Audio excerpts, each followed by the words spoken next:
অনেক আন্দোলন করলেন, অনেক কিছুই করলেন, কিন্তু তারপরেও ডেড বডি খ্যাত পরিচালক ইকবাল কোনো সফলতার মুখ দেখতে পারলেন না।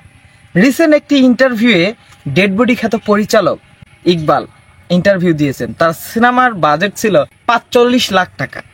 ভাবা যায় ৪৫ লাখ টাকা দিয়ে একটি সিনেমা নির্মাণ করে সেই সিনেমা ঢোল ডাংরা পিটায়, শোডাউন করে আর বিশাল বিশাল চাপা মারে। এবং এই চাপাও আমরা শুনতে পেরেছিলাম, আমার ডেড বডি সিনেমা যদি এইবার না চলে, কেউ যদি বলে যে ডেড বডি সিনেমার মেকিং খারাপ, গল্প ভালো না, তাহলে আমি সিনেমা করাই বাদ দিয়ে দেব। অবশেষে সেই সিনেমা চললই না। আদৌ কি ডেড বডি খ্যাত পরিচালক ইকবাল সাহেবের সবগুলা সিনেমাই লো বাজেটের? কি মনে হচ্ছে ভাই ব্রাদার আপনাদের কাছে? সিনেমা অন্যরাও তো বানায়, এত বড় বড় চাপা মারে না বা শাকিব খানকে খোঁচা দেয় না আলোচনায় আসার জন্য। তিনি তার ওই ইন্টারভিউয়ে আরও একটি কথা বলেছেন, পরাণ, রায়হান রাফির পরাণ হিট করার জন্য তার চোখে যিনি বর্তমান বাংলা চলচ্চিত্রের সুপারস্টার অনন্ত জলিল সেই ভূমিকা রেখেছেন। মানে পরাণ সিনেমা হিট করার জন্য, রায়হান রাফির পরাণ সিনেমা হিট করার জন্য অনন্ত জলিল উঠে পড়ে লেগেছিলেন এবং বিগ প্রমোশন করেছিলেন, এমনটাও বলেছিলেন মোহাম্মদ ইকবাল। আমি একটা কথা বলতে চাই, রায়হান রাফির পরাণ সিনেমা যদি হিট করার ক্ষেত্রে বিগ প্রমোশন করে থাকেন অনন্ত জলিল, আপনার ডেড বডি কেন প্রমোশন করলো না? ওইটাও প্রমোশন করতো, আপনিও হিটের তকমা পাইতেন। আসলে এগুলো ফাও চাপা মাইরে ভাই, সিনেমা হল পাওয়া যায় না, দর্শককে সিনেমা দেখানো যায় না। অতএব আপনি কাজে বিশ্বাসী হন, চাপায় না।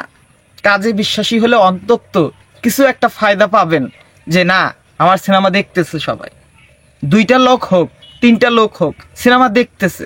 কিন্তু আপনি এমন ধরনের ডেড বডি সিনেমা বানান যেগুলো সিনেমা দেখার মতো না।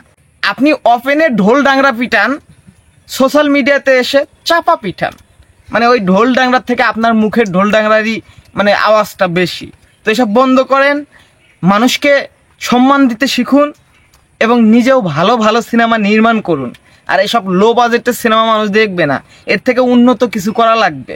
আপনি এত বড় বড় চাপা পিটান বিধায়ী কিন্তু সিনেপ্লেক্সের মালিকেরা কোনো শাখাতেই আপনার সিনেমা চালায়নি। তারা কিন্তু এটাও বলেছিল যে শাকিব খানের প্রিয়তমা অল টাইম ব্লকবাস্টার, এগুলো আমরা সিনেমা কিন্তু চালিয়েছি সিনেপ্লেক্সের। আমরা এই সিনেমা নামিয়ে দেই নেই কি জন্য? সিনেমা মানসম্মত, দর্শক দেখতেছে। সো আসলে সিনেমার মতো হলে সবখানেই চলে।